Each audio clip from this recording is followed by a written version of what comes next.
Sahabat Fresh Juice dimanapun Anda berada, saya Natasha dan Yofi dari Lourdes. Kami mengajak kita semua untuk mendengarkan Fresh Juice hari ini, Senin 7 Juli 2025, bersama Pastor Revi Tanot dari Manado.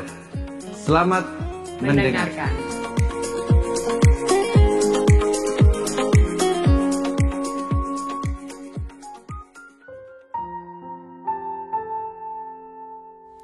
Salam sejahtera sahabat Fresh Juice yang terkasih. Kita sungguh diberkati oleh Tuhan untuk hari yang baru ini.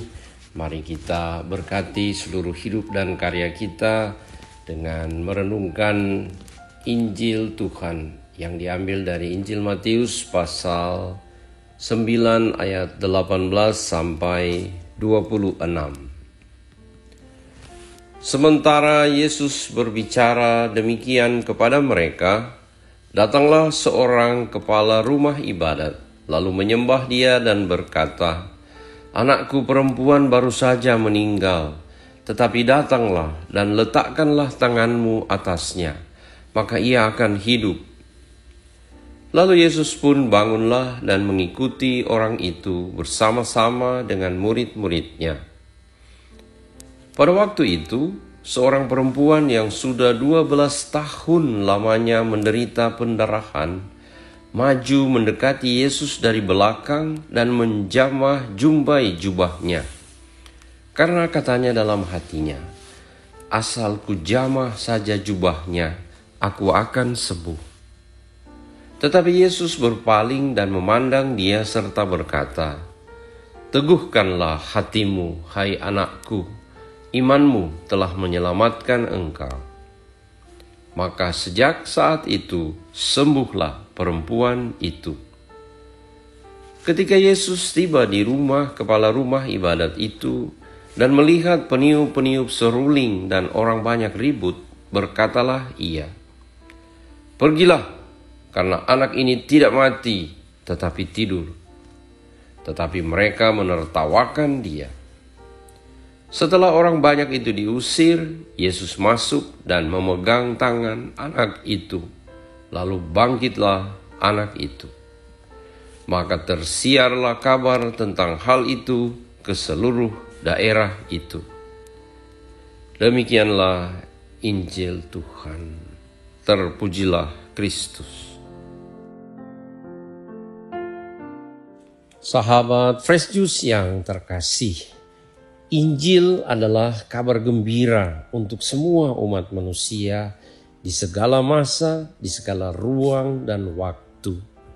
Maka apa yang dibuat oleh Yesus di masa lalu ketika ia berkarya di tengah-tengah bangsa Israel, terus dilakukan Yesus sampai sekarang ini, bahkan sampai selamanya.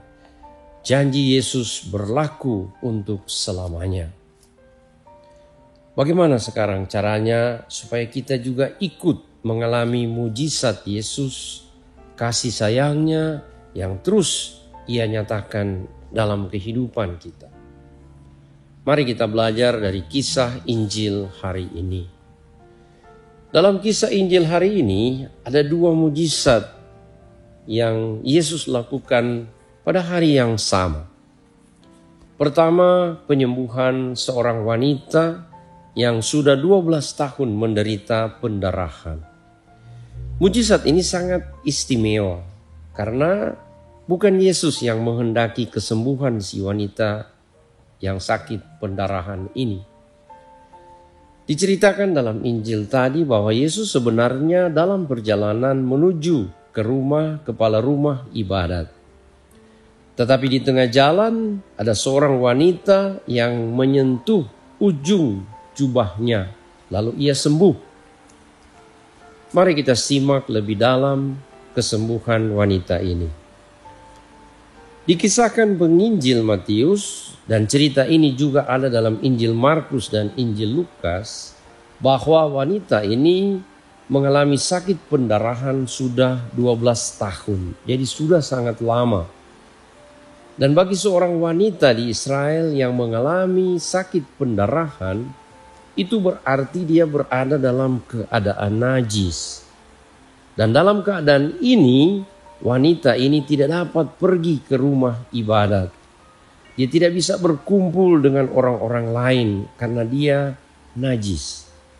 Dia juga tidak dapat menyentuh orang lain, apalagi bagian tubuh orang lain.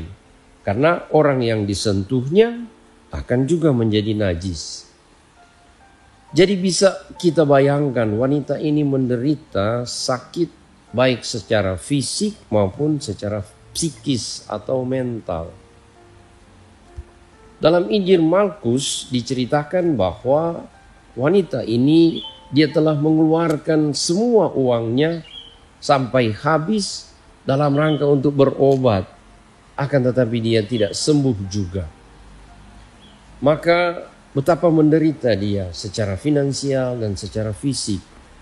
Dia juga menderita secara mental karena tentu dia merasa dirinya sebagai pembawa sial, pembawa petaka bagi orang lain. Sahabat Yesus yang terkasih, mungkin wanita ini bisa saja pergi kepada Yesus. Tetapi bagaimana menyampaikan penyakitnya pada Yesus? Karena ini adalah persoalan pribadi seorang wanita. Dia juga tidak bisa meminta Yesus untuk menjamah dia. Karena akan mengakibatkan ini Yesus pun ikut menjadi najis. Dalam penderitaan yang begitu berat dan dalam situasi yang dilematis ini, Roh Kudus bekerja membangkitkan iman wanita ini. Roh Kudus menggerakkan hatinya untuk percaya. Asal kusentuh saja jubahnya, aku akan sembuh. Iman ini menjadi satu doa dan kemudian wanita ini mengungkapkan iman itu dengan menyentuh ujung jubah Yesus. Sungguh suatu ungkapan iman yang sangat sederhana namun sangat indah. Sahabat Yesus yang terkasih, lihatlah bagaimana iman ini bekerja. Dengan menyentuh ujung jubah Yesus diceritakan oleh penginjil Markus, ada kuasa yang keluar dari tubuh Yesus dan mengalir masuk ke dalam tubuh wanita itu sehingga ia sembuh. Ternyata iman dan sentuhan kecil di ujung jubah Yesus telah menjadi semacam tombol on atau semacam saklar yang mengaktifkan energi ilahi sehingga kuasa penyembuhan yang ada dalam diri Yesus mengalir keluar secara otomatis. Jadi seperti ada tombol play yang disentuh oleh wanita ini dengan imannya. Kita bisa membayangkan betapa luar biasa powerful kuasa yang ada dalam diri Yesus yang akan bekerja, akan mengalir bila kita menyentuh Yesus dengan iman kita dan doa-doa kita. Sungguh kisah ini menjadi pendorong bagi kita untuk datang dengan iman kepada Yesus. Menyentuh hatinya dengan doa kita. Dengan kepasrahan kita untuk berserah dan bersandar pada pertolongan Yesus.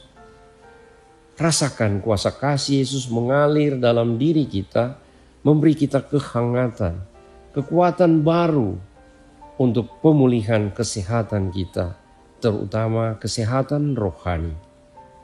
Yesus memberi kita energi ilahi, daya ilahi untuk tabah dan tidak putus asa apapun yang terjadi dalam hidup kita.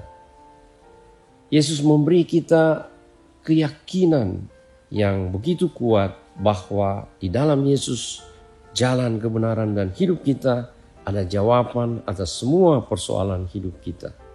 Yesus memberi kita hati yang damai ketika datang kepadanya sebagaimana yang Ia janjikan. Marilah kepadaku, kalian semua yang letih lesu berbeban berat, aku akan memberikan kelegaan kepadamu.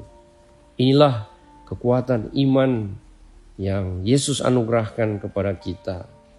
Karena kita yakin dan percaya bahwa Yesus tetap menemani kita, terutama ketika kita sakit dan membutuhkan pertolongan. Kita mampu melihat anggota keluarga kita, para dokter, perawat, atau siapa saja yang peduli dengan kita, sebagai Yesus yang ada, yang hadir, yang merawat dan menjaga kita. Sahabat Fresh Juice yang terkasih, mujizat kedua yang dilakukan Yesus adalah menghidupkan kembali anak perempuan si kepala rumah ibadat. Mujizat ini mengingatkan kita bahwa dalam Yesus kita sudah dilahirkan kembali dalam pembaptisan. Kita menerima hidup baru di dalam Yesus dan kita mati serta bangkit bersama-sama dengan Yesus. Hidup Yesus menjadi hidup kita dan kini kita berjalan menuju persatuan untuk selamanya dengan Yesus, menuju ke rumah Bapa di surga. Sahabat Fresh Juice yang terkasih, semoga kabar gembira Injil hari ini memberi kita kekuatan baru, semangat baru, energi ilahi yang datang dari Tuhan untuk kita melanjutkan seluruh hidup dan karya kita, tugas-tugas dan pekerjaan kita pada hari ini. Untuk itu, semoga kita sekalian senantiasa dikuatkan, dibimbing oleh berkat Allah Tritunggal yang Maha Kudus, Bapa, Putra, dan Roh Kudus. Amin. Sahabat Fresh Juice, kita baru saja mendengarkan Fresh Juice Senin 7 Juli 2025. Terima kasih kepada Pastor Revi Tanot untuk renungannya pada hari ini. Sampai berjumpa kembali dalam Fresh Juice edisi selanjutnya. Salam Fresh Juice.